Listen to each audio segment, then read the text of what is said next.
Hello guys, magandang umaga sa inyo lahat. Ito si Mike Padua. Narito ulit tayo sa pinaka-latest weather analysis ngayong araw po ng Martes hanggang Huwebes, Marso 7 hanggang 9, 2023. At dito po ang Filipino Tagalog version natin, brought to you by Typhoon 2000 at ang Naga College Foundation Typhoon Preparedness Center.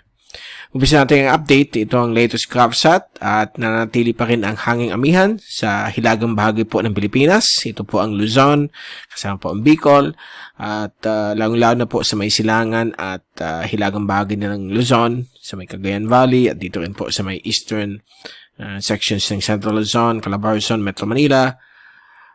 Dito po sa may Panatag Shoal, lalong-lalo na rin dito sa may bahagi po ng Calayan Island Group.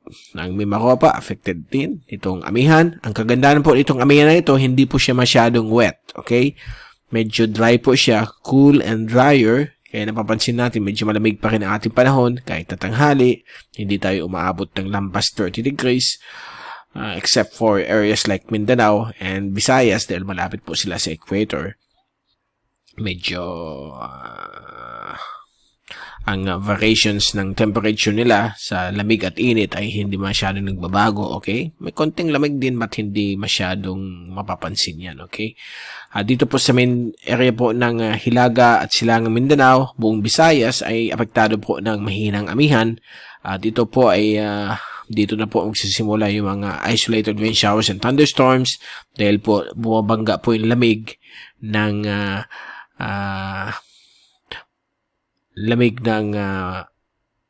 amihan sa medyo mainit na moisture, okay? O mainit na hangin mula sa timog silangan o silangan. At nakikita natin na itong Luzon ay nasa influence pa rin ng high pressure ridge. So ito po yung high pressure na matatagpuan ninyo sa may area po ng East China Sea at yung kanyang ridge ay umaabot po dito sa may bahagi nito ng Bicol region kasi yung atmospheric pressure natin ito every 8 p.m. and 8 a.m. umabot po ng 1,016 up to a high of 1,017 o 1,018 hectopascals. Ang normal atmospheric pressure natin sa barometer usually mga 1,013. Below that, lower pressure na yan or pwede natin sabihin may mga shallow LPA or trough. Kaya pag more than 1,013 ay magbibigay ng magandang panahon. Hindi masyadong ulan. Kung may ulan lamang ay doon lamang. Kung may ulan, doon lamang po sa may coastal areas po ng dalampasigan ng Luzon. At dito rin po sa may Bicol, sa may Partido, Camarines Norte. So yan po ang pinapakita kapag meron po tayong tinatawag na amihan. Although drier po na yun since papasok na po tayo sa March at malapit ng magpaalam ang amihan. Usually, middle of March or katapusan ng Marso ay magpapaalam na yung amihan. But may konting pa rin, hangin.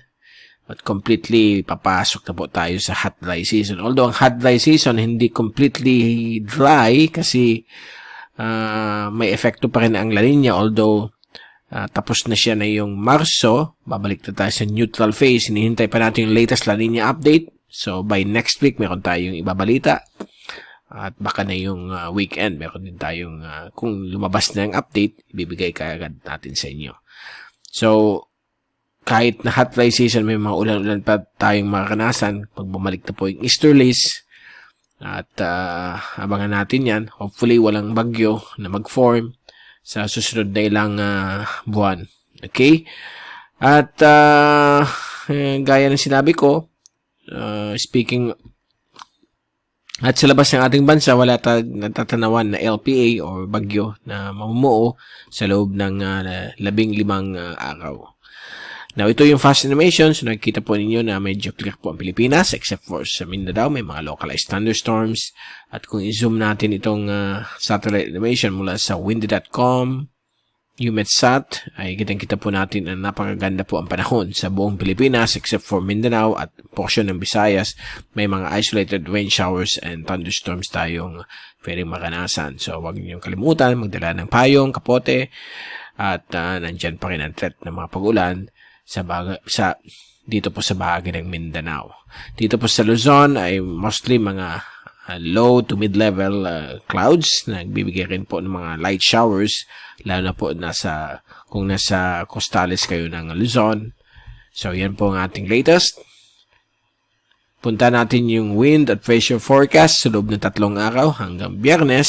So, buong linggo ay mananatili po ang amihan hanggang sa mahinang amihan sa buong bahagi po ng ating bansa except for Mindanao, yung central at southern portion.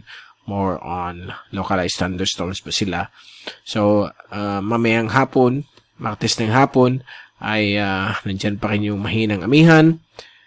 At yung amihan dito sa may northern at eastern Luzon ay magsimula na pong humina.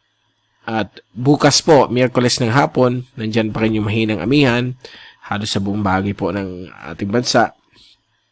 At sa Huwebes, ganun pa rin hanggang sa Biyernes. For the rest of the week, ay medyo tahimik po tayo.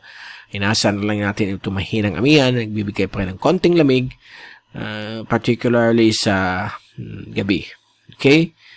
At so sign na po yan, papalapit na po tayo sa katapusan ng amihan, usually mid-March or katapusan ng Marso ang pagpapaalam ng hanging amihan. Papasok na po tayo sa hot dry season, so inaasahan nating tataas ang temperatura at huwag niyong kalimutan mag-inom ng 8 glasses of water or more para hindi po tayo ma-dehydrated. Okay? Dapat hydrated tayo lagi para hindi tayo magkaroon ng muscle cramps or heat stroke. Okay?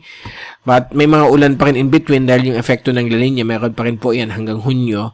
Kahit nasabihin natin tapos na yung La Nina, meron pa rin effect kasi climate system po ito o climate phenomenon. So, may mga inaasahan pa rin mga rain showers o thunderstorms dahil sa IDCC, sa troughs, sa easterlies, or mga LPAs o bagyo. Sana walang bagyo mag-form sa susunod na mga 3 buwan. Okay? And speaking of mga bagyo, usually on the average, ang month of March ay nasa 0 to 1 ang pwede mag-form. Pagdating ng April, tataas na yun sa 1 to 2. May, 1 to 2 pa rin. But pagdating sa June, July, yan ang pinaka-peak ng mga bagyo. Tataas na yan hanggang 7 ang pwede mag-form, lalo na po sa Agosto. Okay? So, yan po ang ating wind forecast at pressure forecast. So, dyan pa rin ang medyo magandang panahon sa ating bansa. Now, tingnan natin yung rainfall accumulation forecast sunod na 3 araw hanggang Huwebes o Biyernes. Ay nandyan pa rin po ang mga possible mga showers, drizzles sa silangang bahagi po ng Luzon, sa eastern Cagayan at eastern portions ng northern Quezon. At dito rin po sa coastal waters o coastal areas ng Camarines Norte, Camarines Sur, lalo na po sa Partido District, Eastern Catanduanes, Eastern Albay, at dito rin po sa may area po ng bulubundukin ng Oriental Mindoro, lalo na po sa may Mount Halcon, may mga inaasahan pong mga orographic precipitation. Okay, ito po yung mga ulap mula sa hilagang silangan pag bumangga po sa slopes ng mountains ay mag-create po ito ng mga heavy downpour, mga pag-ulan. Pagdating sa kabila ng bundok ay dry na po siya. So, yan ang orographic precipitation o tinatawag natin in technical orographic uplift. Okay? So, iyan po ang forecast dito. Dito naman po sa Visayas at Mindanao, may mga inaasahan rin mga isolated rain showers and thunderstorms na po sa may silangan bahagi po ng Northern Caraga at Davao Oriental at ibang bahagi po ng Central at Southern Mindanao. So, expect pa rin itong mga localized thunderstorms. Okay, so dyan muna natin tinatapos ang ating update at babalik ulit tayo sa susunod na ilang araw. Ito ulit si Mike Palo nagpapaalam. Mag-ingat po tayong lahat. #WeatherWiser at maraming salamat po sa pagpunod nyo sa aking channel.